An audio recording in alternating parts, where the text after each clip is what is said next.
Assalamualaikum warahmatullahi wabarakatuh. Alhamdulillah, nahmaduhu wa nasta'inuhu wa nastaghfiruh wa na'udzu billahi min shururi anfusina wa min sayyiati a'malina. Man yahdihillahu fala mudilla lahu wa man yudlil fala hadiyalah. Ashhadu an la ilaha illallah wahdahu la syarikalah wa ashhadu anna Muhammadan 'abduhu wa rasuluh. Allahumma salli wa sallim ala Muhammad wa ala alihi wa sahbihi ajma'in, amma ba'd. Terima kasih kepada Tuan Moderator Prof. Adil, yang mana saya difahamkan Prof ni orang Libya. Orang Libya, tapi Masya Allah fasih berbahasa Melayu. Jadi orang Arab lah kan, berbahasa Melayu. Jadi mudah-mudahan orang Melayu pun bersemangatlah nak belajar bahasa Arab. Sebab orang Arab pun dah belajar bahasa Melayu. Baik. Tajuk pembentangan hari ini adalah amalan yang dianggap sunnah dalam masyarakat Melayu tetapi ia bukan sunnah. Ia tajuk yang kontroversi. Tetapi tajuk yang kontroversi, bahkan ada yang belum dengar pembentangan ataupun baru tengok poster je dah mengelupur dah. Itulah sifat sebahagian daripada orang kita yang tidak mahu mendengar dulu. Saya selalu sebut, kenapa tidak kita dengar dulu? Kerana perangai mendengar dulu ni yang menyelamatkan Sa'ad bin Mu'adh, sehingga dia masuk Islam, dan apabila dia meninggal dunia, arasy Allah bergegar kerana kehebatan dia. Maka dengarlah dulu. Kalau ada yang silap, kalau ada yang salah, kita perbetulkan. Kalau betul amalan-amalan ini bukan sunnah dan ada amalan lain yang sunnah, maka tidak salah untuk kita memperbaiki amalan. Kerana Melayu ini bukanlah satu bangsa yang maksum. Sama seperti Arab, sama seperti India, sama seperti Cina, yang mana ada amalan-amalan yang kurang tepat yang perlu diperbetulkan, dan inilah kerja-kerja dan tugas para pendakwah untuk memperbetulkan amalan masyarakat. Bukan pendakwah kena tune supaya ikut masyarakat. Sebaliknya pendakwah kena menjadi rujukan kepada masyarakat. Saya ingat satu kisah di mana Al-Khattabi bercerita. Dia kata dia dengar satu hadis daripada Nabi sallallahu alaihi wasallam yang mana lafaznya, nahan Nabi sallallahu alaihi wasallam 'anil halqi qabla salati yaumil jumu'ah. Nabi sallallahu alaihi wasallam melarang mencukur sebelum solat pada hari Jumaat. Maka kata Khattabi, berkata sebahagian daripada guru-guru kami, aku apabila mendengar hadis ini, aku amalkan selama 40 tahun aku tidak bercukur sebelum solat Jumaat pada hari Jumaat. Aku tak cukur apa-apa bulu dan rambut sebelum Jumaat. Rupanya hadis itu silap faham. Berlaku tashif.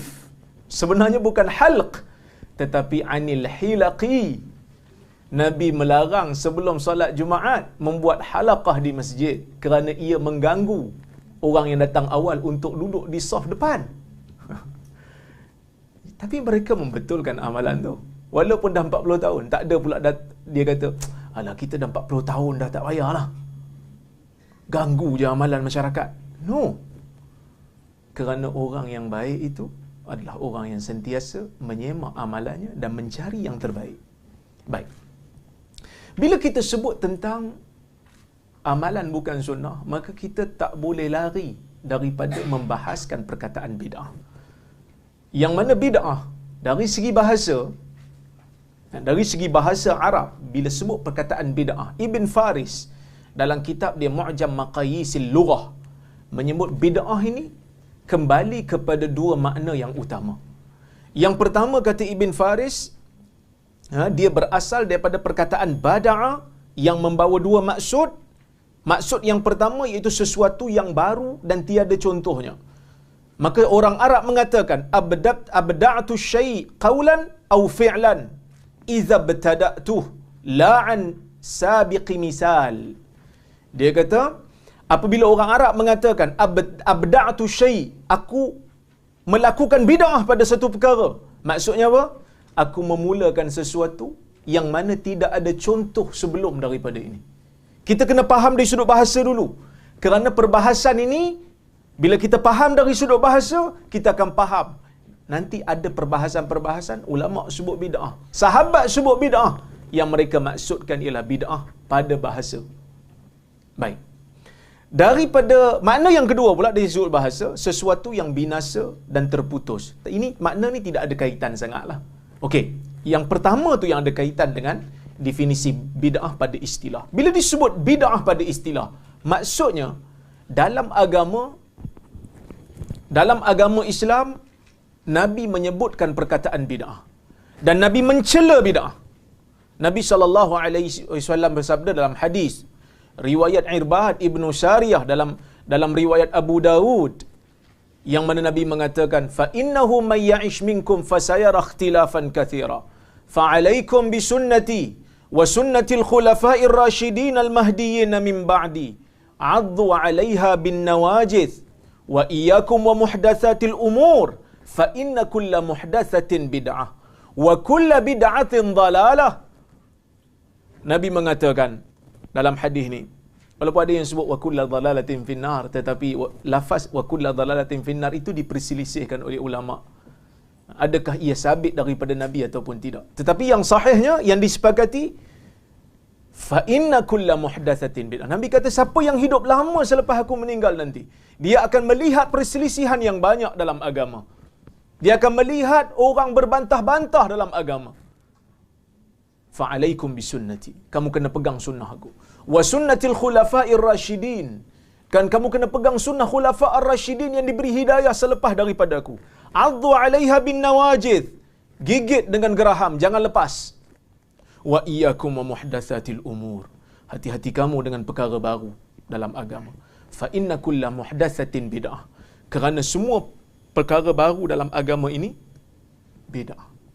Wa kulla bid'atin dhalalah, dan semua bid'ah di dalam agama itu sesat. Jadi bila kita merujuk kepada makna istilah bagi bid'ah, oleh kerana Nabi dah sebut dalam hadis, maka ulama mencari apakah maksud bid'ah ni. Kena faham dulu maksud bid'ah, sebab Nabi dah sebut dalam hadis, tak boleh lari. Orang tanya, ustaz, bid'ah ni apa? Saya tak boleh jawab sebab saya baru je isi borang tauliah. Tak boleh.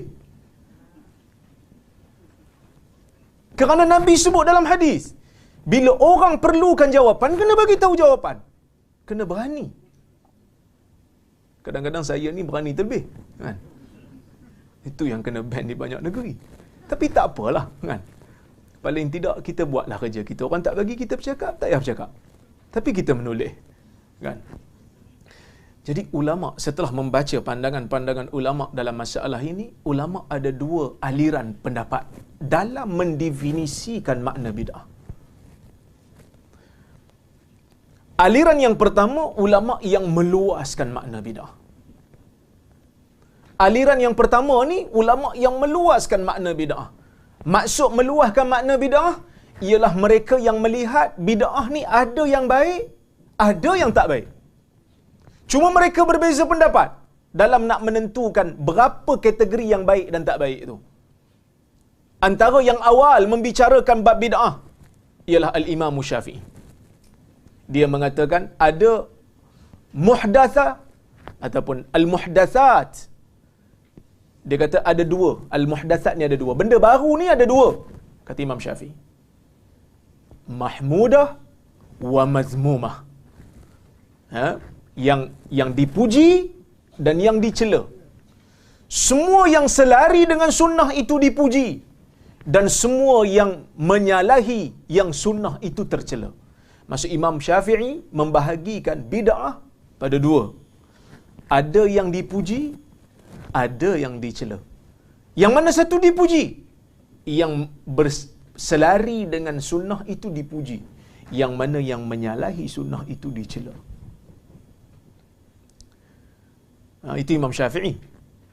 Ada juga ulama yang bersetuju dengan dia, seperti Ibnul Athir. Tetapi ada juga ulama yang sama aliran dengan Imam Syafi'i ini, dia kata bid'ah ada 5 bahagian. Lagi banyak. Seperti Al-Iz bin Abdis Salam dalam kitab dia Qawaidul Ahkam fi Masalihil Anam, dia mengatakan bid'ah ini ada 5 kategori.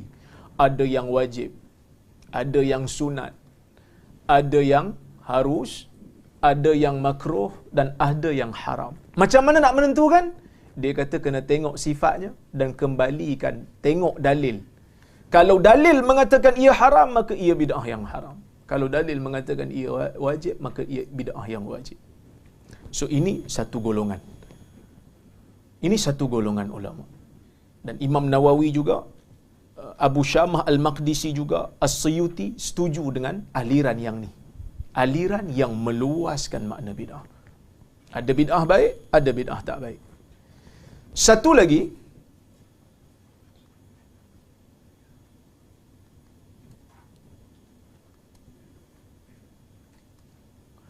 ulama yang menyempitkan makna bid'ah. Ni aliran yang kedua. Ulama yang menyempitkan makna bid'ah. Antara ulama yang menyempitkan makna bid'ah ni, Asy-Syatibi, Ibn Taymiyah, Ibn Rajab, dan juga Ibn Hajar Al-Haytami seolah-olah cenderung kepada pendapat ni. Apa maksud menyempitkan makna bid'ah? Dia kata bid'ah ni semua tercela. Tak ada yang dipuji. Dia tak macam yang sebelum tadi. Sebelum tadi dia kata ada yang bagus, ada bid'ah yang bagus. Yang ni kata tak. Bila nama bid'ah saja, kira buruklah. Sebab apa? Sebab dia kata, Nabi kata fa inna kulla muhdatsatin bid'ah. Kerana semua benda baru, kata Nabi, bid'ah. Semua benda baru Nabi kata bid'ah. Benda baru yang dimaksudkan tu nanti kita bincang. Kalau semua benda baru bid'ah, ustaz, jenuhlah kita. Ustaz pun datang naik kereta, kenapa tak naik unta? Yang tu nanti kita nak jawab geng-geng layar buruk ni. Tapi ada ulama yang menyempitkan istilah bid'ah. Bila sebut bid'ah, maksudnya bid'ah yang tercela. Kerana Nabi dalam banyak hadis memang mencela perbuatan bid'ah. Tidak ada hadis yang Nabi puji perkataan bid'ah, melainkan Nabi akan cela. Nabi kata kena jauhi. Man ahdatha fi amrina hadha ma laysa minhu fahuwa rad. Sesiapa yang mereka-reka dalam agama kami benda yang bukan daripada agama, maka ia tertolak. Maka Nabi cela. Bahkan Asy-Syatibi mengkritik ulama aliran awal yang mengatakan bid'ah boleh dibahagi kepada dua. Kerana kata dia, bid'ah ni istilah syarak. Nabi keji. Mana boleh kata ada yang terpuji? Asy-Syatibi tidak bersetuju. Tetapi setelah melakukan penelitian, ataupun kita tengok dulu definisi Syatibi. Tadi saya sebut definisi Syafi'i. Tadi saya sebut definisi Al-Iz bin Abdis Salam. Jadi nak berlaku adil. Kan? Nak berlaku adil, so kita tengoklah apa definisi Syatibi kepada bid'ah ni. Yang mana ustaz-ustaz yang aliran jalur keras, bukan jalur lebar, banyak pakai yang ni, banyak sebut. Mungkin ada yang biasa dengar pun. Asy-Syatibi kata tariqatun fid din mukhtara'ah tudahi syar'iyyah yuqsadu bisuluki 'alaiha al-mubalaghatu fit ta'abbud lillahi subhanahu wa ta'ala. Bid'ah pada Syatibi, dia kata satu jalan di dalam agama yang direka, yang menyamai agama, yang mana diniatkan ataupun tujuan untuk melakukan amalan tersebut adalah melampau untuk beribadat kepada Allah Subhanahu wa taala.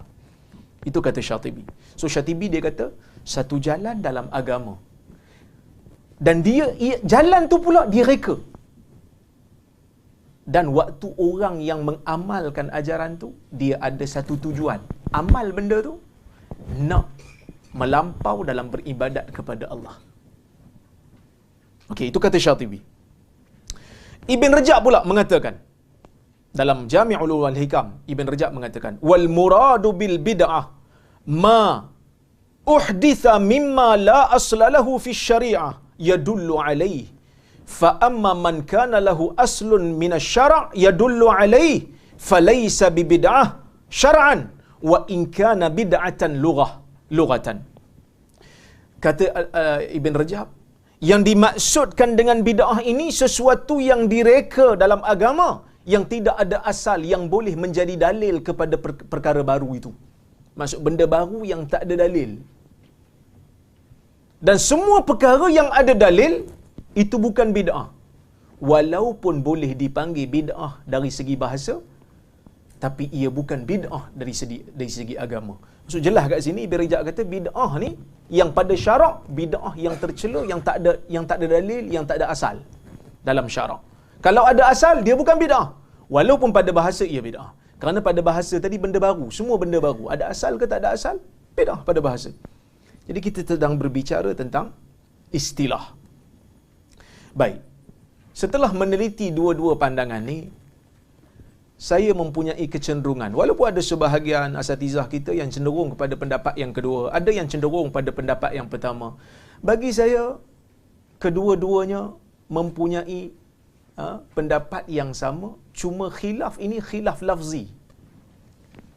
Khilaf lafzi ini khilaf ataupun perbezaan itu hanya pada lafaz, bukan perbezaan pada jauhar, bukan perbezaan pada essence.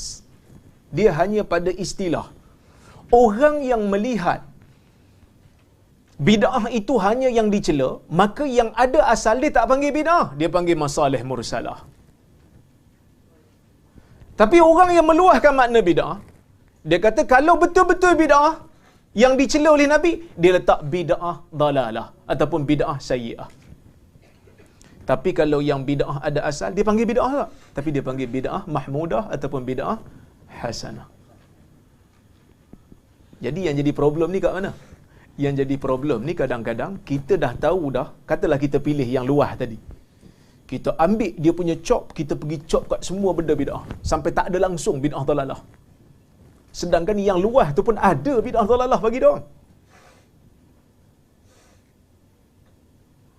Ini yang menjadi masalah ni. Ambil chop tapi tak ambil disiplin tukang chop. Dia pergi chop kot suka dia. Ni bid'ah sana. Yang ni bid'ah sana. Semua bid'ah sana. Ini jadi masalah. Kerana saya sebut tadi yang setuju dengan aliran yang luah tadi ni Al-Imamun Nawawi.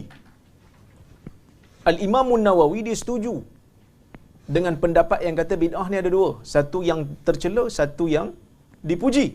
Tapi Imam Nawawi juga ada menghukum bid'ah yang mungkar kepada amalan-amalan masyarakat di zaman dia yang berbentuk ibadat.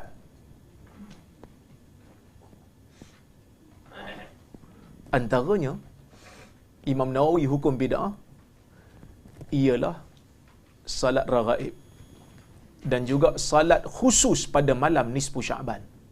Boleh tengok dalam Al-Majmu'. Imam Nawawi menghukum bid'ah yang mungkar dan tercela. Dia tak kata bid'ah hasanah. Kenapa dia tak kata bid'ah hasanah?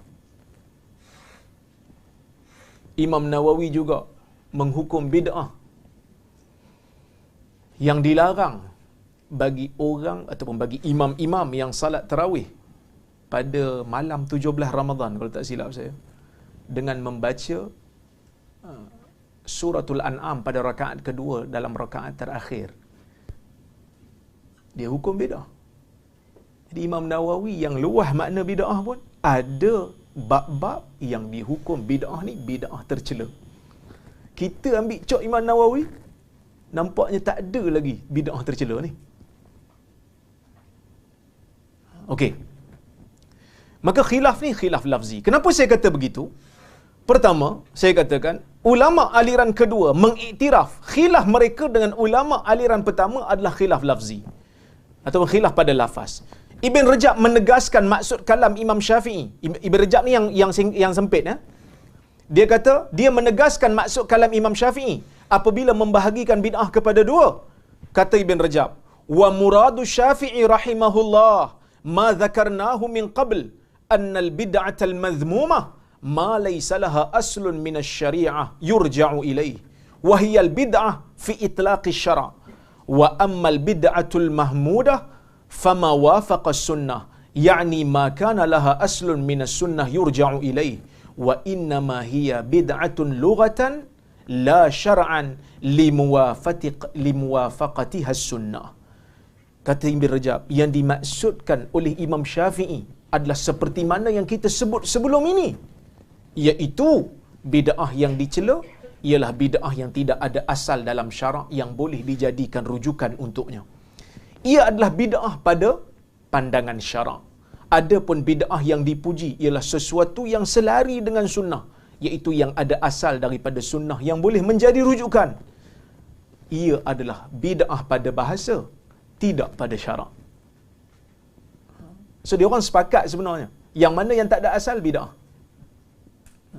yang mana ada asal, yang sempit kata bukan bid'ah, yang luah dia kata bid'ah hasanah ataupun bid'ah mahmudah. Okey.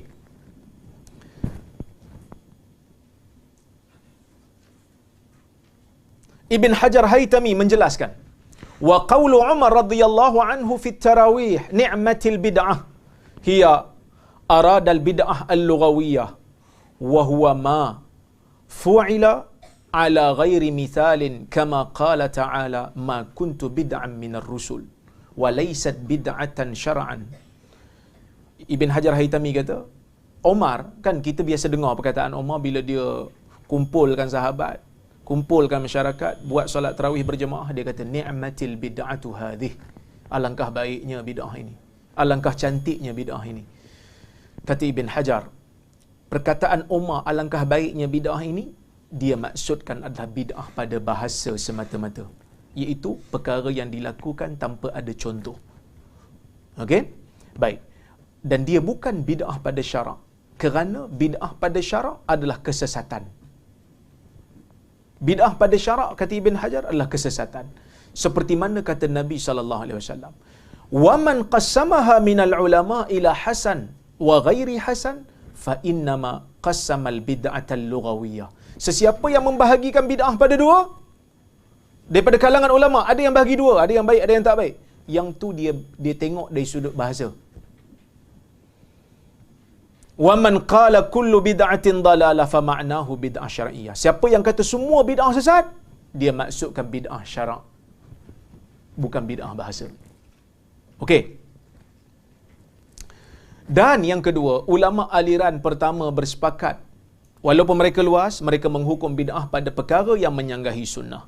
Mereka juga bersepakat membenarkan perkara baru yang tidak menyalahi sunnah, seperti penulisan ilmu-ilmu yang bermanfaat, semisal ilmu nahu dan seumpamanya. Cuma aliran yang sempit, aliran ini menganggapnya bid'ah yang baik, manakala ulama aliran kedua menganggapnya termasuk dalam masalah mursalah. Baik, syarat-syarat bid'ah kita dah tahu definisi. Sekarang nak tengok syarat-syarat dia pula. Syarat bid'ah yang pertama, bid'ah berlaku dalam perkara agama. Dalilnya apa? Dalilnya Nabi kata, man ahdatha fi amrina hadha, siapa yang buat benda baru dalam urusan kami. Maksudnya dalam agama, bukan dalam urusan dunia yang tidak ada kaitan secara langsung dengan wahyu ataupun dengan dalil-dalil khusus. So kalau orang datang naik kereta ke, naik unta ke, naik lembu ke, itu termasuk dalam urusan dunia. Buktinya lagi, Nabi SAW datang ke Madinah, Nabi tengok ada orang Ansar buat takbirun nakhl. Orang Ansar ni dia pergi buat pendebungaan. Dia buat pendebungaan. So Nabi tak bagi. Nabi kata tak payah buat kot. So orang Ansar ingat itu arahan agama. So semua tak buat. Bila datang musim, jadi tak elok buah. Jadi semua datang jumpa Nabi mengadu. Nabi kata, antum a'lamu bi amri dunyakum. Kamu lebih tahu tentang urusan dunia kamu. So dalam urusan dunia, dalam urusan adat, dalam urusan muamalat, selagi mana tidak ada larangan, maka selagi itu kita boleh buat. Sebaliknya dalam urusan ibadat, dalam urusan akidah, selagi mana tidak ada dalil menunjukkan, maka kita tak perlu buat. Itu asas. Ulama buat kaedah ni setelah mereka melihat kepada dalil ini. Okey. Sebab itu kata Ibn Abdul Bar, wa amma ibtida'ul asya' min a'malid dunya fa hadha la haraja fihi wa la 'aiba 'ala fa'ilih. Adapun melakukan bid'ah dalam perkara-perkara daripada urusan dunia tidak menjadi masalah dan tidak ada aib ke atas pelakunya. Dia sebenarnya, Dr. Yusuf Al-Qaradawi sebut benda ni. Dari sudut ibadah dan akidah, Nabi dah bagi. Allah Ta'ala utuskan Nabi dan Nabi dah tunjuk benda yang fix. So, semua orang amal ikut cara Nabi lah. Supaya apa? Kerana otak kita ni, kemampuan dia terhad. Kita jarang boleh buat dua benda dalam satu masa. Kecuali cashier dekat drive-thru je. Dia boleh ambil duit, lepas tu dia boleh ambil order orang depan, orang belakang kita kan. Saya hebat jugalah dia orang ni kan. Tapi jarang boleh buat. Jadi bila kita sibukkan diri kita buat benda baru dalam agama, maka kita akan stagnan dalam urusan dunia. Kita akan lemau dalam urusan dunia. Kita duk sibuk nak buat ibadat baru. Ikut kreativiti kita. Sedangkan kreativiti ni patutnya dilimpahkan dalam urusan dunia. Sepatutnya orang Islam kena jadi juara dalam masalah memudahkan urusan dunia orang ramai. Sebab tu saya sebut dulu. Cuba bayangkan kalau yang buat formula filament ni, buat lampu ni orang Islam, berapa pahala yang dia kutip. Kerana memudahkan urusan orang. Kalau yang buat lampu isyarat tu, orang Muslim, formula dia tu, kapal terbang, kalau orang Muslim yang buat, cuba bayangkan berapa pahala yang dia sedang kutip kerana memudahkan urusan orang untuk bermusafir. Tapi kita tak buat. Kita sibuk buat ibadat-ibadat baru yang tidak ada asalnya. Itu jadi bahaya tu. Itu yang kita jadi mundur ke belakang. Okey. Asy-Syatibi menjelaskan, falau kanat tariqah mukhtara'ah fi dunya 'ala al-khusus lam tusamma bid'atan ka ihdathi as-sana'i' wal buldan allati la ahda biha. Kalau jalan yang baru itu, yang direka itu berkaitan dengan dunia secara khusus, tidak dinamakan bid'ah pada syarak. Seperti buat kilang ataupun bina bandar yang mana sebelum ni tak ada pun. Nabi punya pemerintahan negara mana ada kementerian? Kan? Nabi mana ada menteri? Nabi lantik ikut keadaan tertentu. Bila Nabi nak pergi perang, baru Nabi lantik orang untuk jaga Madinah. Nabi tak ada menteri sumber tenaga, air tak ada. Apatah lagi menteri perpaduan, lagi tak ada.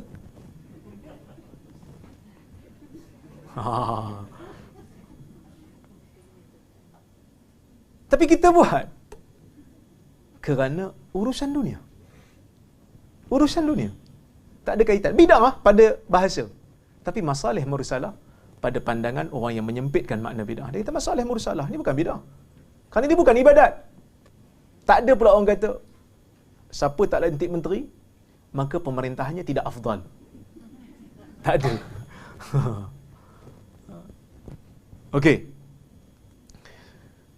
Perkara adat dan muamalat asalnya harus, kecuali jika diiktikad pengibadatan dengannya. Ini kita sepakat.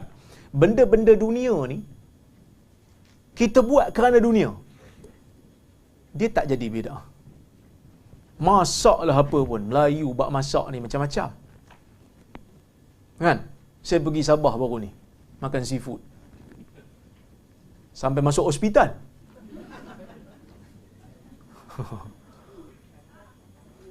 Punya banyak makan. Makan ikan 4 rasa. Kita biasa makan ikan berapa rasa? 3 rasa. Saya pun order, dia kata ikan 4 rasa bang, sedap. Saya pun makan. Yang ada masin, manis, masam. Saya kata 3 rasa je. Kau tipu aku. Dia kata 4 rasa bang. Ikan ada rasa apa? Kena aku dengan geng-geng Sabah ni kan. Baik.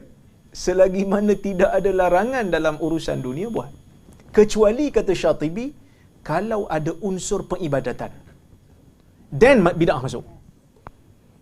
Baru datang bab bid'ah. Bila mana buat urusan dunia dengan harapan ataupun dengan kepercayaan ada fadilat, maka di situ datang perbahasan bid'ah. Boleh berlaku bid'ah kalau tidak ada dalil. Sebab itu Syatibi kata, wa annal 'adiyat min haitsu hiya 'adiyah la bid'ata fiha. Dia kata perkara-perkara adat dengan melihat dia adat, tidak ada bid'ah padanya. Wa min haitsu yuta'abbadu biha aw tud'u wad'at ta'abbud tadkhuluha al-bid'ah.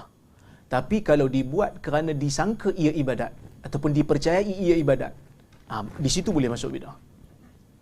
Ibn Rajab menegaskan, wa hadza kaman taqarraba ila Allah ta'ala bi sima'il malahi aw birraqs aw bi kashfi ar-ra's fi ghairi al-ihram wa ma ashbaha dhalik min al-muhdathat allati lam yusyarri' Allah wa rasuluhu at-taqarrub biha bil kulliyah. Dia kata benda adat okey boleh buat, tapi kalau dia anggap benda tu ibadat, seperti orang yang rasa dengar muzik ibadat, orang yang rasa tarian gelik ibadat, ataupun orang yang rasa buka kepala ibadat selain ihram. Kita waktu ihram memang tak boleh, orang lelaki tak boleh tutup kepala kan, ibadat tu kerana ada dalil suruh. Hari ni kalau tanya kenapa tak pakai kepiah, tak pakai kepiah dapat pahala. Benda tu benda dunia, pakai ke tak pakai ke isu, tak ada isu. Tapi kalau dia rasa tak pakai selain daripada waktu ihram dapat pahala, sedangkan dalil tak ada, dan dia telah buat satu syariat baru yang tidak diizinkan oleh Allah dan Rasul.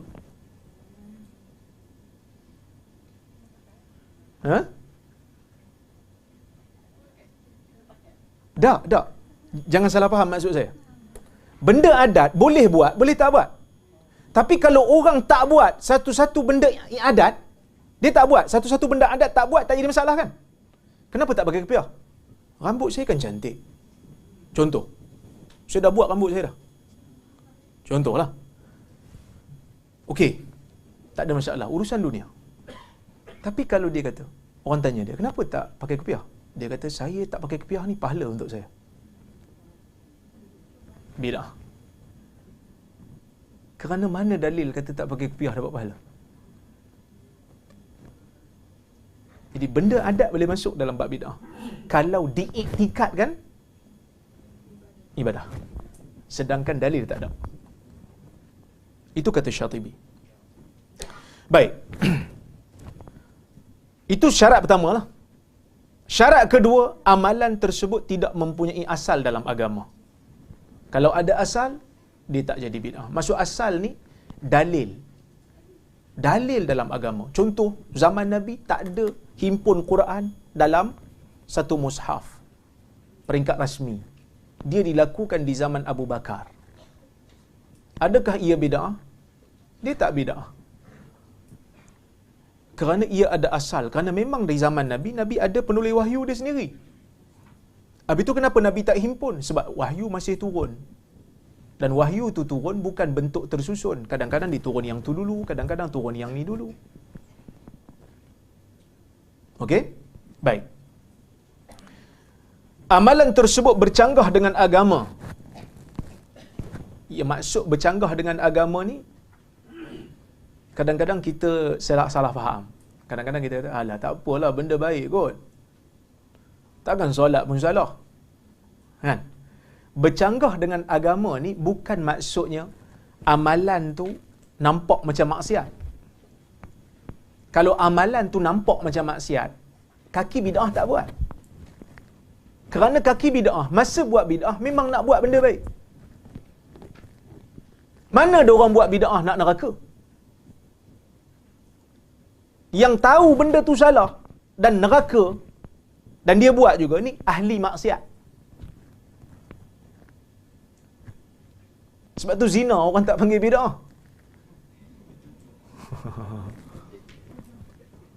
Sebab tu zina orang tak panggil bid'ah. Orang panggil apa zina? Orang panggil dosa, maksiat.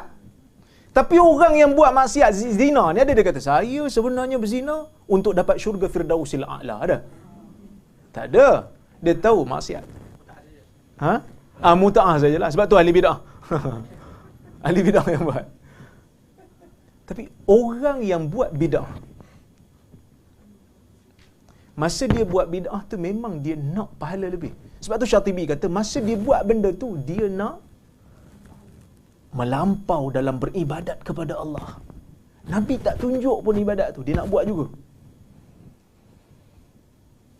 Kerana dia nak lebih daripada apa yang telah ditunjukkan oleh syarak. Okey? Sebab tu Zubair bin Bakar mengatakan bahawa Imam Malik didatangi oleh seorang lelaki. Seorang lelaki ni kata kepada Imam Malik, aku nak ihram. Di mana aku nak ihram?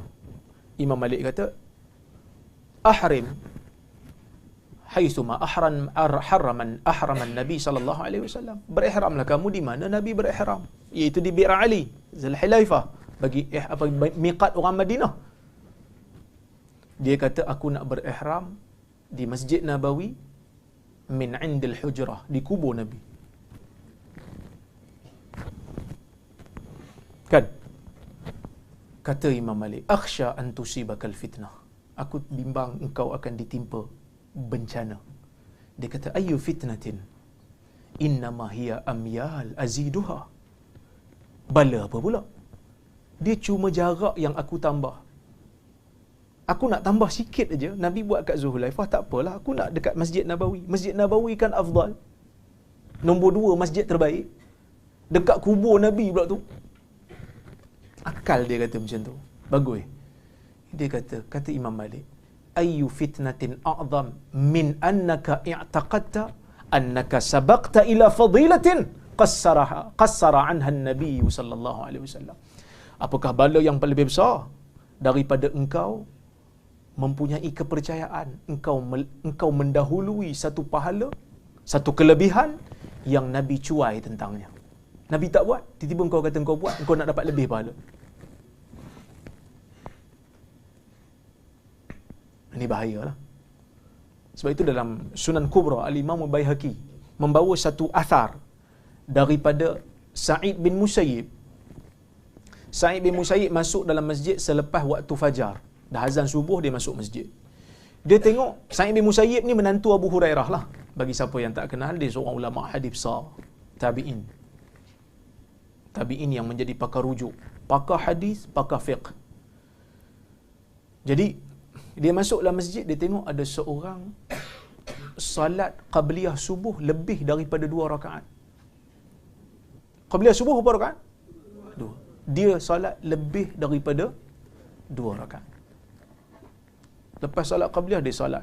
Maksudnya dia banyakkan, bukan 2 rakaat, jadi banyakkan sujud dan rukuk dalam salat tu. Lepas habis salat, Abu Sa'id ni tegurlah. Sa'id bin Musayyib ni tegurlah. Dia tegurlah, dia kata, takkan Allah Ta'ala nak azab aku kerana aku salat? So dia tak dapat bayang macam mana Allah Ta'ala nak azab aku sebab salat. Sebab Nabi kata, bid'ah kan sesat. Takkan solat sesat? Kata Sa'id bin Musayyib, Allah akan mengazab kamu ala khilafis sunnah. Bukan kerana kamu salat, tapi kerana kamu menyalahi sunnah. Sunnah hanya tunjuk qabliyah subuh 2 rakaat. Sebab tu jangan hanya berpada benda baik, apa salahnya.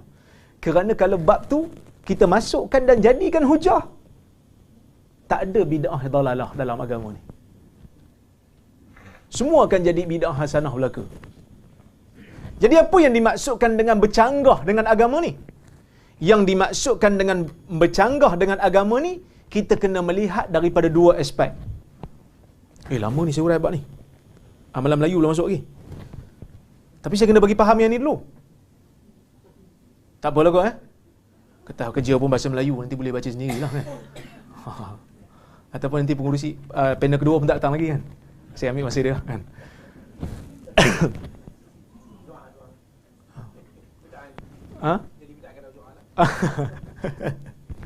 Okey.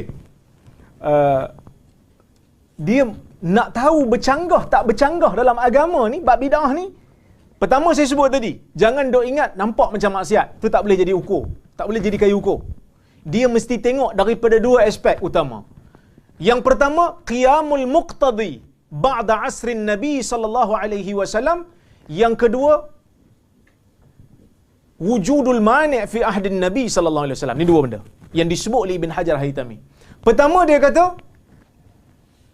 nak tahu benda tu bid'ah ke tidak, tengok zaman Nabi ada ke tidak al-muqtadi. Maksud muqtadi dalam bahasa Melayu? Ada tak sesuatu yang memerlukan kita buat benda tu di zaman Nabi? Kalau tak ada, zaman kita baru ada, then kita boleh keluarkan sikit daripada bid'ah. Tengok pula yang kedua, ada tak halangan di zaman Nabi ataupun tak ada untuk kata Nabi tak buat tu? Saya bagi contoh, nak bagi mudah faham. Zaman Nabi, dah ada ke belum solat hari raya? Dah mula confuse, takut nak jawab. Ada lah kan? Solat raya tu ada lah zaman Nabi. Sebab tu kita solat raya hari ni. Sebab tu yang kuat kempen bid'ah pun, solat raya dia pergi. Sebab memang bukan bid'ah pun, solat raya tu sunnah. Memang sunnah.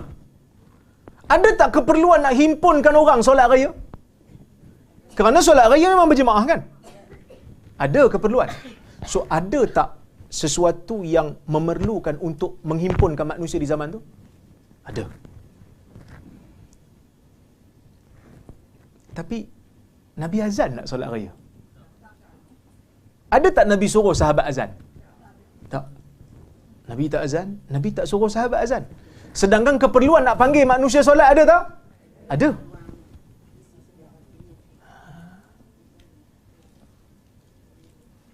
So keperluan tu ada. Kalau keperluan ada, okey, Nabi tak buat. Nabi tak buat. Bila Nabi tak buat, ada tak halangan untuk Nabi buat? So kita cek, ada halangan tak? Tak ada halangan. Patut Nabi boleh buat. Patut Nabi boleh suruh Bilal azan. Hazal je Bilal, bagi ramai sikit datang. Nabi tak suruh. Maksudnya, meninggalkan azan untuk solat hari raya, sunnah. Siapa-siapa pergi azan untuk solat raya, bid'ah. Jangan takut. Kerana orang yang benci bab bid'ah, masuk bab apa hari raya, dia tak azan. Dia cuma suruh apa? As-salatu jami'ah. Kerana Nabi tak azan. Begitu juga solat tarawih. Ada siapa pergi azan? Tak ada azan. Jadi amalan Melayu dalam bab ni betul. Sunnah. Sekali kita bukan lawan semua. Yang mana yang bagus, kita bagi teruskan. Ni bagus, ni sunnah, buat. No problem. Okey. Ada benda yang tak ada keperluan zaman Nabi. Kemudian ada keperluan zaman kemudian. Ada keperluan zaman kemudian. Dan tidak ada halangan dan zaman Nabi tidak ada halangan pun. Masa tu kita boleh buat. Contoh macam kumpul Quran tadilah. Ada keperluan. Tapi Nabi nak buat ada halangan. Kerana Quran masih belum selesai turun. So kita boleh buat bila halangan tu dah tak ada, bila keperluan ada. So bila ada keperluan, tidak ada halangan di zaman kita, kita boleh buat dan ia tidak dipanggil bid'ah. Okey. Clear? Clear. Itu yang dimaksudkan dengan percanggahan tu. Bukan percanggahan tu nampak macam maksiat lah. Baik. Zaman Nabi, kadang-kadang terdapat keperluan. Contohnya macam Nabi solat tarawih berjemaah untuk 3 hari. Hari keempat Nabi berhenti. Sebab ramai orang datang, Nabi berhenti. Nabi tak buat. Nabi tak keluar. Kenapa Nabi tak buat? Assalamualaikum, Prof. Kerana Nabi takut jadi wajib. Itu halangan dia. Bila itu halangannya, bila Nabi wafat saja, halangan tu dah tak ada. So kita boleh buat lah. Sebab tu kita tarawih setiap hari berjemaah. Kerana halangan tu dah tak ada. Nabi takut halangan. Nabi takut jadi wajib. Itu halangannya. Bila Nabi dah wafat, tidak akan berlaku perubahan pada wahyu. Kerana wahyu telah terhenti. So kena bagi faham betul kaedah ni. Tapi tak apalah tuan-tuan dan puan-puan, sekadar tahu cukup lah. So yang nak faham ni Dr. Basri, dia yang nak buat fatwa ni. Dia yang nak buat fatwa ni, kena tengok benda-benda ni. Contoh Nabi SAW, Nabi tak melazimi solat duha setiap hari. Nabi tak melazimi solat duha. Nabi hanya buat berapa riwayat je Nabi buat. Masa buka kota Mekah Nabi buat. Sebab tu Ibn Qayyim antara ulama yang kata solat duha tak ada. Ibn Qayyim, walaupun saya tak setuju, dia kata solat duha mana ada, dia kata.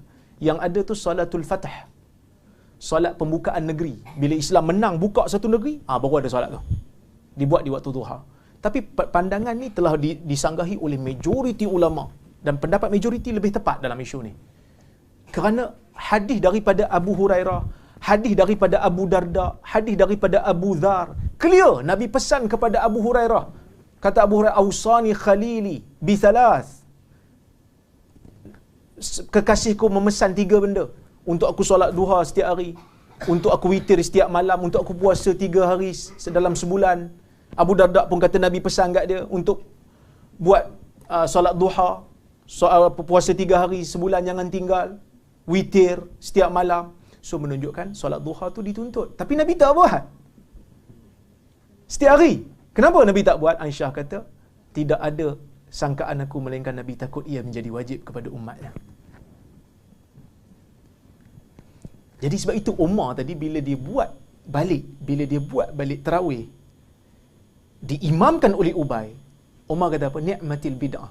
Alangkah baiknya bid'ah. Bid'ah pada bahasa, bukan pada syarak. Kerana syarak tak bid'ah pun. Kerana Nabi dah buat dah 3 hari pertama. Dia ada asal. Umar hidupkan semula dengan satu imam, itu diimamkan oleh Ubay bin Ka'ab radhiyallahu anhu. Baik. Bid'ah dalam perkara khilafiyah ni satu benda. Boleh tak bid'ah dalam masalah khilafiyah? Boleh tak membid'ahkan orang dalam masalah khilafiyah? Ada yang kata tak boleh membid'ahkan orang. Yang tu yang ramai yang tak dapat tauliah tu. Sebab membid'ahkan masalah khilafiyah. Kalau tanya saya kata kita tak boleh nak buat satu kaedah umum. Tak boleh bid'ah dalam masalah khilafiyah. Tak boleh. Kita tak boleh buat kaedah macam tu. Kita kena tengok case by case. Ada benda bid'ah khilafiyah yang memang tidak boleh dibid'ahkan. Ya betul.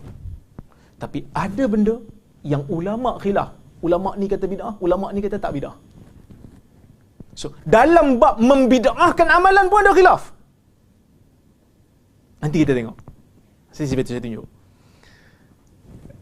Dalam bab khilafiyah yang mana dalilnya tidak begitu jelas, dalil zanni dari sudut dalalah, ya, kita tidak boleh membid'ahkan. Contoh, bab baca, imam makmum baca Fatihah di belakang imam.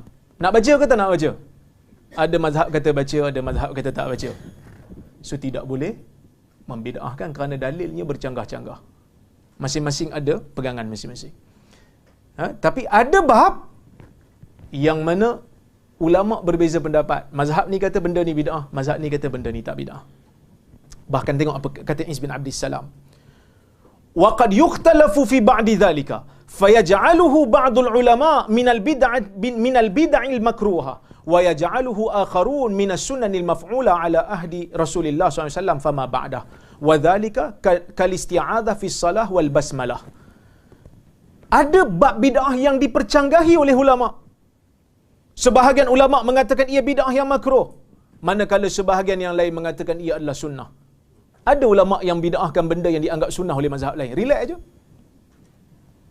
Tak ada pun istilah Wahabi keluar. Contoh, saya bagi contoh. Yang ni disebut oleh Al-Iz bin Abdul Salam, ulama Syafi'i. Dia kata, contohnya macam baca bismillah dalam salat. Kita mazhab Syafi'i baca bismillah tak? Baca bismillah kuat lagi kalau solat jahriyah kan. Majoriti ulama kata baca, kalau solat kuat tu baca pelan. Syafi'i baca kuat, majoriti baca pelan. Maliki makruh baca. Makruh baca. Maksud kalau tak baca dapat pahala. Siapa berani kata Maliki Wahabi? Taklah. So, dia orang berbeza pendapat dalam masalah ni kerana dalil berbeza-beza. So, ijtihad berbeza-beza. Contoh khilaf dalam hukum bid'ah. Contoh khilaf. Ni, salam jama'i lepas solat. Zaman dulu bincang dah. Salam jama'i. So, lepas solat jemaah, salam beramai-ramai. Kita buat kan? Sebahagian masjid lah. Siap selawat lagi kan? Salam. Zaman dulu dia buat lepas maghrib, lepas subuh dan asar. Dia orang buat lepas subuh dan asar. Kenapa lepas subuh dan asar? Sebab waktu tu tak ada salat ba'diyah. So dia orang lepas zikir terus bangun, terus salam ramai-ramai. Zaman kita setiap waktu buat. Kan? Adalah sebahagian tempat yang setiap waktu buat. Benda ni tak dibuat di zaman Nabi. Tu disepakat. Tapi apa hukumnya? Khilaf. Sebahagian ulama mengatakan harus. Siapa kata harus? Imam Nawawi. Imam Nawawi dalam Majmu' dia kata tak apa. Sebab dia kata salam ni bukan salah. Salam je lah. Kan Nabi kata boleh salam. Al-Iz bin Abdissalam dalam Qawaidul Ahkam dia kata harus. Tapi dalam fatwa dia kata bidah. Saya tak tahu, ini orang kena kaji. Sebab ada perbezaan pandangan dia dalam dua isu ni. Yang mana satu dulu, yang mana satu kemudian saya tak tahu. Kena kaji, orang yang pakar dalam bidang syariah kena kajilah. Baik. Tapi ramai di kalangan ulama yang kata bidah. Bidah yang tercela. Takkan salam pun tercela. Kita bincang tadi solat pun ada yang tercela. Apatah lagi salam. Siapa yang kata tercela? Dia kata dilarang. Antara ulama yang berpegang dengan pendapat ni, Asy-Syatibi, Ibn al-Hajj al-Maliki, Al-Munawi, Mulla Ali Al-Qari, Ibnu Hajar juga cenderung pada pendapat ni. Dia tak sebut dia sokong, tapi nampak ayat macam cenderung. Sebab apa mereka kata begitu? Dalil mereka ialah ia tidak pernah dilakukan di zaman salaf dan amalan ini juga dilakukan secara berterusan. Ia akan mengelirukan orang awam dengan anggapan salam jama'i selepas salat mempunyai fadilat yang khusus. Bahkan hari ni kalau ada yang tak pergi salam, orang pandang apa dia? Sombong. Sedangkan dia nak duduk, nak zikir lagi. Pasal apa kita nak pergi paksa dia untuk tawaf masjid tu? Ini masalah kita. Masalah umat Melayu yang kita kena ubah. Jangan paksa orang ikut pandangan kita. Siddiq Hasan Khan pernah sebut kan, dia kata kadang-kadang dalam bab khilaf ni kita gaduh dengan orang lebih daripada kita gaduh dengan ahli maksiat. Zaman dia kata orang angkat tak angkat dalam solat. Kan takbiratul ihram angkat. Bila nak rukuk kan jumhur angkat kan, majoriti angkat. Hanafi tak angkat. Kalau Hanafi tengok ada orang kampung Hanafi angkat, dia akan kecam lebih teruk daripada dia kecam kaki zina. So jangan. Ini talbisu iblis. Siapa nak kata bidah? Bidah lah. Dan satu benda, bila kata bidah, tak semestinya yang buat amalan yang dianggap bidah oleh saya neraka. Janganlah terasa lebih-lebih. Kita nampak orang buat benda tak elok, buat benda haram, kita pun tegur. Orang minum arak, pakcik haram minum arak ni. Boleh pakcik kata, hang ingat aku ahli neraka lah. Tak lah pakcik, mungkinlah ahli syurga, tapi arak ni haram lah. Habis tu hang ahli syurga lah ni. Tak lah juga, saya banyak lah juga dosa, tapi benda yang pakcik buat ni haram. So tolong fokus, benda haram dengan pakcik beza. Pakcik buat benda haram, tapi banyak lagi benda baik yang pakcik buat yang mungkin akan menyelamatkan pakcik. Tapi yang tu haram. Tugas saya tegur yang tu. Pakcik nampak saya buat benda tak elok, pakcik tegur saya. Dan saya tak boleh kata, habis tu pakcik ahli syurga lah. Tak boleh juga. Kerana hukum amal dengan hukum orang beza. Baik. So kesimpulannya, khilaf dalam hukum bid'ah berlaku sejak zaman silam. Justru tidak wajar untuk mana-mana badan agama melarang atau menghukum sesat bagi pihak yang menghukum suatu perkara sebagai bid'ah jika memang ada ulama silam yang menghukum bid'ah bagi amalan tersebut. Menghukum bid'ah amalan tidak semestinya menghukum pelakunya sebagai ahli neraka. Baik. Faktor penyebaran amalan bukan sunnah dalam masyarakat Melayu. Pertama, berpegang dengan hadis yang terlalu dhaif. Ar-Ramli mengatakan, lam yasih fi syahri Rajab salatun makhsusah takhtassu bihi wal ahadithul marwiyah fi fadli salatir raghaib fi awal jumu'atin min syahri Rajab kadhibun batil wa hadhihi salah bid'ah inda jumhuril ulama. So ni di antara benda yang menyebabkan berlakunya penyebaran amalan bukan sunnah, amalan bid'ah dalam masyarakat, berpegang dengan hadis yang terlalu dhaif. Sebab tu Ar-Ramli mengatakan, bukan bapak saya lah. Saya kata ini menukil daripada bapak sendiri. Tak, bukan ayah saya yang tulis ni. Ar-Ramli, ulama mazhab Syafi'i. Dia kata tidak ada hadis yang sahih dalam kelebihan Tidak ada solat khusus yang sahih untuk bulan Rejab, tak ada. Hadis-hadis yang diriwayatkan yang bercerita tentang kelebihan salat raghaib pada Jumaat pertama dalam bulan Rejab, semuanya adalah dusta dan batil. Dan salat ini bid'ah di sisi majoriti ulama. Imam Nawawi pun sebut bid'ah. Majoriti sebut bid'ah. Cuma Ibn Salah kata tak bid'ah. Tapi pendapat Ibn Salah tidak diterima. Okey. Yang kedua, berpada dengan dalil umum untuk beramal dengan ibadat berbentuk khusus. Dalam nota saya itu ada perkataan yang tertinggal. Dalil saya tak letak umum. Muka surat 14 yang ada pada tuan-tuan dan puan-puan tu. Ha? Bukan dalam tajuk, di bawah dalam isi. Saya yang tulis kata kerja tu. Jadi saya tahu lebih. Ada perkataan yang tertinggal. Jadi minta tambah. Berpada dengan dalil saja kan? Berpada dengan dalil umum. So tambah perkataan umum. Baik. Apa maksud berpada dengan dalil umum? Orang kita kadang-kadang dia hanya berpada dengan dalil umum untuk mengkhususkan amalan yang berbentuk khusus dan berterusan. Yang ni problem. Saya bagi contoh. Allah Subhanahu wa taala menyuruh kita salat. Tapi boleh tak kita salat berapa rakaat pun yang kita suka? Tak boleh. Kita mesti ikut disiplin dia. Jadi dalil umum tak boleh kata, saya tak apa, saya buat solat Rabu, apa masalah? Solat Rabu saya buat macam solat Jumaat, 4 kali khutbah, power lagi. Sebab saya tengok solat Jumaat pun ramai yang tidur ni. Contoh. Betul orang kata ini Nabi tak buat. Memang Nabi tak buat, tapi Nabi ada larang tak? Nabi larang tak? Nabi ada larang tak? Bila pula Nabi tak larang? Kan Nabi larang bid'ah. 10 minit. Ni lupa diri. Okey, sebab tu kita kena tahu. Syatibi mengatakan, asalnya apabila sesuatu amalan pada keseluruhannya disyariatkan, tidak semestinya ia disyariatkan secara detail. Berdiri itu dituntut dalam solat. Tetapi orang yang berdiri dengan niat ibadat di tengah-tengah panah kerana nazar, berdiri tengah-tengah panah tu tak disuruh oleh syarak. Walaupun berdiri dalam solat, dituntut bagi orang sihat. Kan kita solat kan kena berdiri. Siapa yang mampu berdiri tak berdiri waktu solat fardu, tak sah solat. Tapi dia kata, saya ni oleh kerana solat, berdiri dalam solat dituntut, saya nazar lah berdiri tengah-tengah panah. Berdiri tengah panah tak ada dalil yang kata ibadat. Okey, baik. Semangat ingin ibadat, semangat terlebih.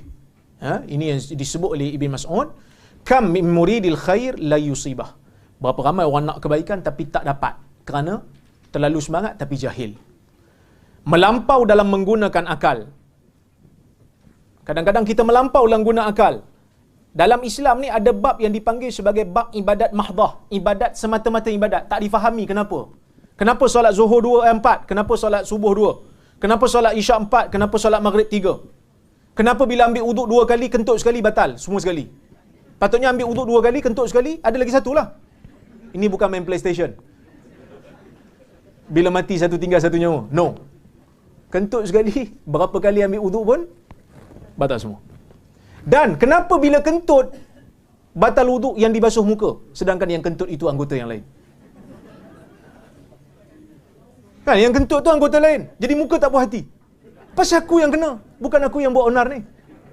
So, ini semua melangkaui batasan pemikiran akal manusia yang waras. Okey.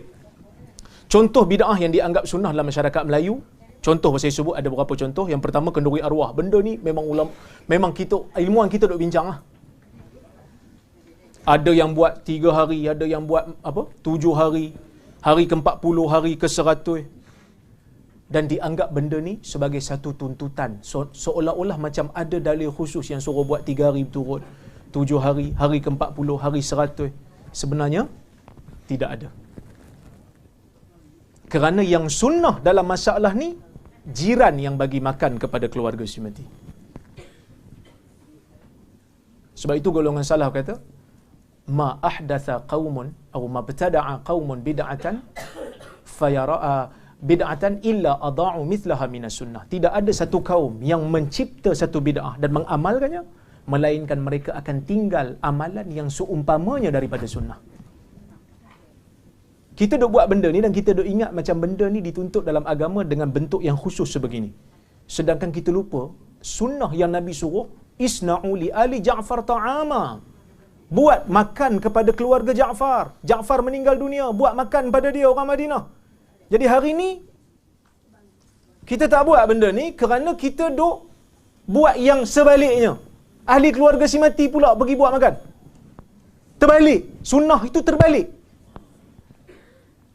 Maka sebab itu ulama' tidak membenarkan perhimpunan di rumah si mati semata-mata kerana kematian dan buat makan. Bahkan mazhab Hanafi clear menyebut, dia kata kenduri ini waktu suka, bukan waktu duka. Okey. So kita kena ubahlah. Lepas ni kalau ada kematian dekat kejiranan kita, kita bagi makan pada keluarga dia. Okey. Satu lagi ucapan takziah. Ucapan takziah ni memang sunnah. Tapi macam mana orang Melayu ucap takziah? Ha?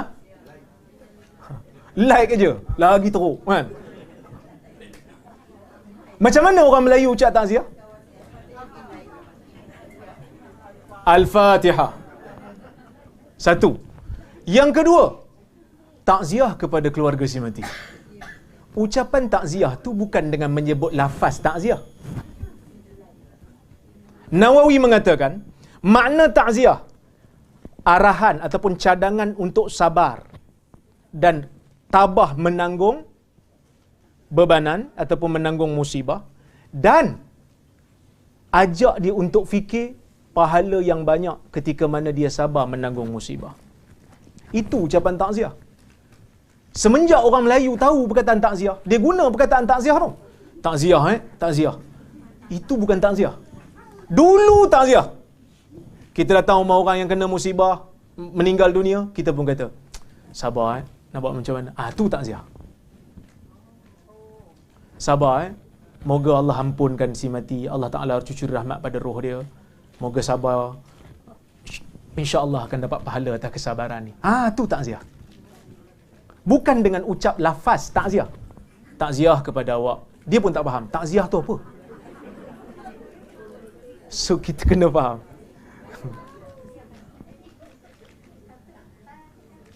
Kan? Okey. Yang lagi best, sebut Al-Fatihah aja. Tapi tak baca pun. Kan?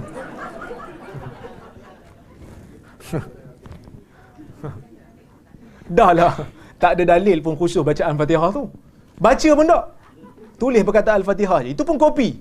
Kopi yang atas punya komen. Punya pemalas.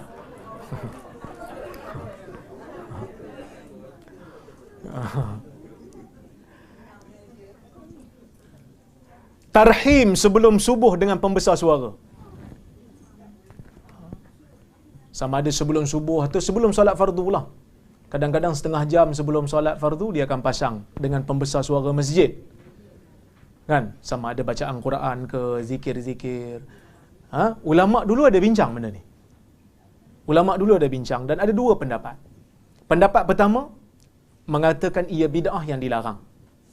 Ini pendapat yang dinukilkan oleh Ibnul Jauzi. Ibnul Jauzi dalam Talbisu Iblis dia mencela benda ni. Dia kata perbuatan membaca Al-Quran di menara masjid pada waktu malam. Waktu malam ni maksud sebelum subuh lah. Dia mengganggu orang. Tak dilakukan di zaman salaf. Okey? Baik. Ibn al-Hajj Al-Maliki mengatakan bid'ah. Al-Buhuti juga mengatakan bid'ah. Mereka mengatakan zaman Nabi kalau nak kejut orang tidur, azan pertama sebelum subuh. Lepas tu azan subuh. Cukup. Pendapat yang kedua, ada yang kata diharuskan. Ini pendapat Ibn Rajab Al-Hambali dan juga Iraqi. Bahkan Ibn Rajab mengatakan ia dituntut kerana kejut orang bangun. Saya wallahu ta'ala alam walaupun ada khilaf, saya setuju kepada pendapat yang pertama tadi. Kerana ia lebih kepada menjadikan orang lari daripada agama. Bukan tak ada komplain, ada komplain.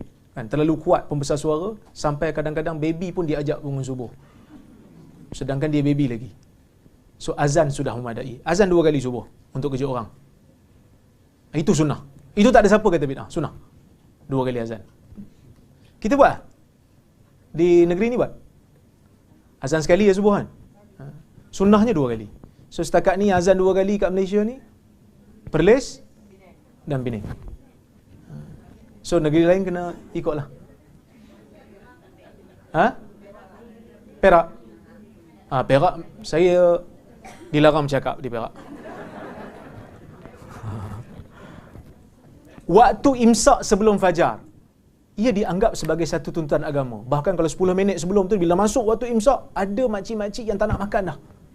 Walaupun dia terbangun lewat. Sebenarnya boleh. Memang betul ada hadis Nabi ni dia sahur, dia berhenti sahur sekadar 50 ayat. Tapi bukan bermakna lepas pada tu tak boleh makan. Orang yang terbangun lewat, katalah dia bangun-bangun, lagi 10 minit nak azan subuh, dia boleh untuk bersahur lagi. Kerana Nabi SAW kata, Kulu washrabu hatta yu'adzina ibnu ummi maktum, fa innahu la yu'adzinu hatta yattali al-fajr. Makan dan minumlah untuk orang yang bersahur sehingga Ibn Ummi Maktum azan. Kerana dia tidak azan melainkan setelah terbitnya fajar. Ada hadis yang mana Huzaifah bagi tahu, tasahartu ma'a Rasulillah SAW huwa an-nahar illa anna syams lam tattali'. Aku bersahur dengan Nabi. Waktu tu waktu dah siang dah. Cuma matahari belum terbit. Maksudnya fajar belum terbit. Itu kata Huzaifah. Maksudnya lewatlah Nabi sahur tu. Semua kebiasaan Nabi, sekadar 50 ayat Nabi dah berhenti untuk pergi subuh. Tapi kalau nak makan lagi, boleh. Jangan dianggap imsak itu merupakan satu tempoh untuk haram makan lepas pada tu. Qiyam waktu selawat. Tahu qiyam? Siapa biasa marhaban? Dululah kan. Zaman apa? Zaman selendang ikat tepi ni.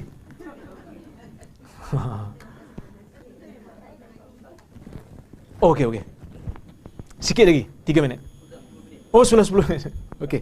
Tak apa tuan-tuan dan puan-puan, last qiyam sebelum waktu selawat memang dibid'ahkan oleh Ibn Hajar Al-Haytami dan juga Al-Laknawi. Wallahu taala alam. Terima kasih banyak. Saya tak sempat habiskan kerana saya ingat masa banyak kan. Jadi terima kasih banyak. Salah silap saya mohon maaf. Aqulu qawli hadza wa astaghfirullahal azim li wa lakum. Assalamualaikum warahmatullahi wabarakatuh.